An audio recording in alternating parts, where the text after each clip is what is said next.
Can't stress enough, Good morning, children. How are you?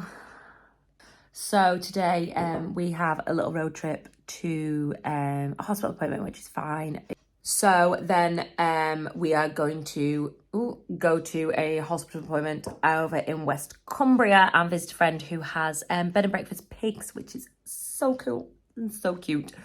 And then afterwards, I will take you a wander around the shed and tell you where we are up to with the big build, because there has been progress. Don't forget to like, share, subscribe. Honestly, I do appreciate it. I am getting over the fact that I have to say that sometimes, which is something new to me. Hope you enjoy and thanks for watching. Yesterday, I saw a Twitter post by a lady who was saying that the orchids this year, wild orchids and bellflowers, little wild pansies are absolutely out in force this year. I thought it was, and she was saying the reason for this isn't because it is holly. Oh my god, look, there's loads of alpacas. That's really funny.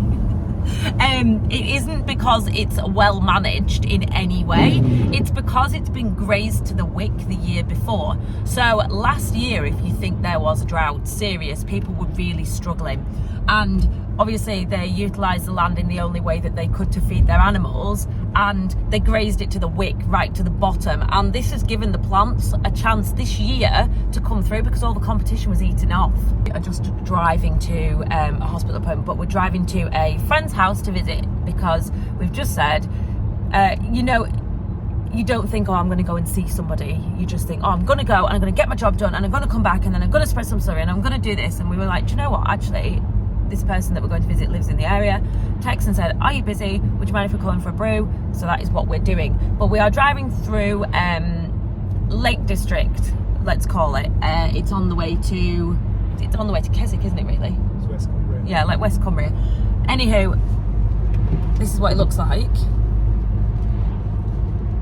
Now, this is some very good examples of holistically managed land. If you look down here, it is very natural, and there's a woodland been planted, which obviously will be harvested at some point. That's what that's for. Nations of families have managed this landscape over hundreds of years to look like this. It does not happen by accident. This here, if you just left it like the whole the concept of rewilding, just leaving, it'd just go back to gauze, all of it. It would be completely covered. It wouldn't be diverse at all in the slightest. Fells here would just be completely covered. You wouldn't be able to enjoy them and you wouldn't be able to walk on them. Take a look at these fells here. You are not cultivating anything up there. It's just land that is you're very unable to do anything with it. If anything, you can plant trees. Here, I think it should be encouraged to farm in that sort of manner for the environmental benefit by doing things like planting trees. I disagree with it being done on lowland ground where it could be used in order to make food. But this is done responsibly, and when they say about sheep, you know, sheep wrecking the fells, if you go on Twitter, you'll read all about this. They get very, very angry about it. I'll do this because you can see the nice views out the window. It is so sparsely populated with sheep per acre. Like, this is huge. I mean, look at the size of that. It is unreal. And people get really cross that there's sheep on it. Well, per headage of acre, it's nothing like what it is on lowland farms. Actually doing a job, like we've just said, the sheep will be responsible from grazing last year when things were desperate, and they were so desperate, honestly, they were really desperate, especially down south.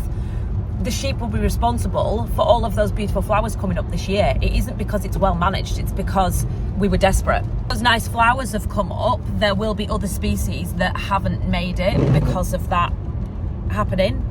Can I see the tiny people on the top of the fell? Tiny people, look. Tiny people. If they're being managed by farmers, then people would not be able to walk up there. That there is Great Dodd Fell, and behind it, that you can't see because it's so cloudy, is Helvellyn. Wow. Swimming pool. Farmer spec. Where's the sea? Do tell. I can't see it. I can just see the sky. That is the sea, my love. She looks choppy, we're not going to hear it. Hit the ground running with your super stuff.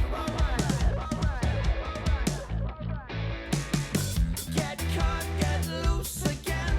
Everybody asking what's happening. Let them know about the refashioning. Get hot, get hot, get hot, get hot.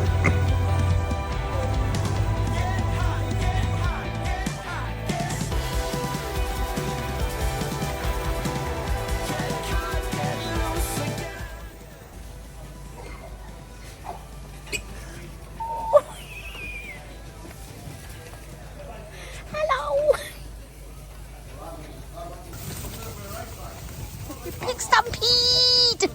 Found my favourite one. Little Gingy. Right, don't bite me. Stop it. Stop it. So they come when they're 3 weeks old, and then they stay until they're 12 weeks old. Go. So clean. I can't even tell you how clean they are. This is just to keep them warm. So there's like tarpaulin, and then they've got all these bales and all this deep straw. Exemplary silos here. Special people, very special people. Nearly see the sea. I can see some waves. Oh, it's exciting, this is. And I don't mean waves in the slurry. Ah, look! Very safely tell you that going and playing in the pigs before you went into a hospital waiting room was maybe not the best idea. But they were so cute. Full crop going on in Workington. Look at this. Oh, is it willow? Yeah. It won't be whole crop, it'll be willow. They're doing that in this weather. I know it'd be willow, won't it? It won't be ready up here, surely. Bassenthwaite Lake is beautiful when you can see it. So we need to put extensions on the pallet forks. Roy just said, what are them pair of lambs there? These two. Are you looking? So they're slightly dirty faced. They've got little mule knees, but there's two of them and they're definitely not offensive. Obviously, as you can see, one's better than the other. And they're nothing striking, but there's two. They're healthy, they're bouncing around, they don't have feet problems, they're not lying about lame. They haven't dropped dead yet, which is a total bonus with the sheep. And its mum, their mum, will have been one of the bitsers. If you remember, we call them the bits of this and bits of that. So they were really cheap off a young lad. We got 12, nothing to look at, but yeah.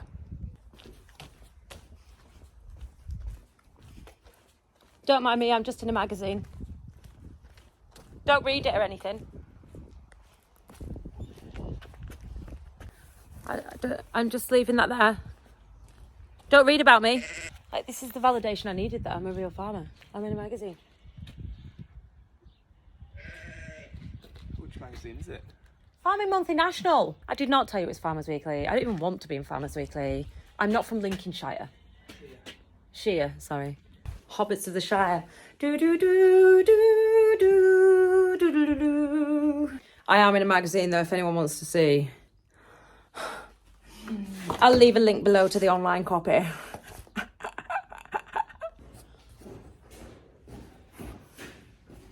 So, yeah, people keep asking us how we're standing with the big shed, and so far we've not really been able to give you much of an update because actually we've planned it so that it all came together at the end together. That's the point.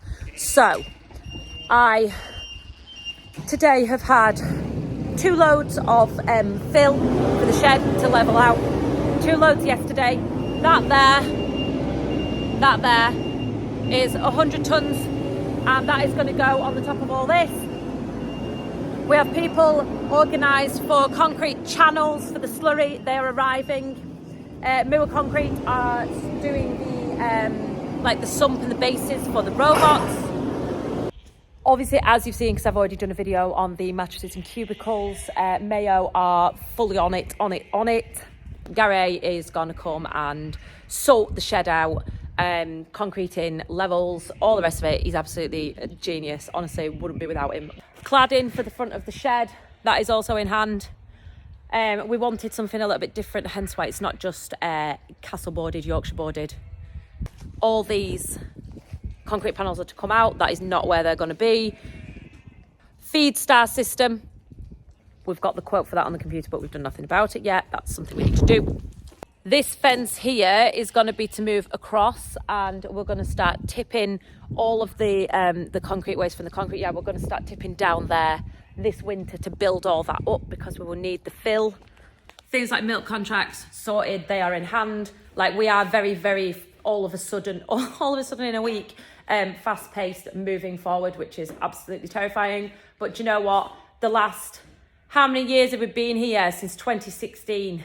Every day and every bit of concrete, the 3-phase, the sheds, the handling system, the muck sheds, the silage pit, every single thing that we have done, like instant gratification. Roy seems to be able to wait for things for years.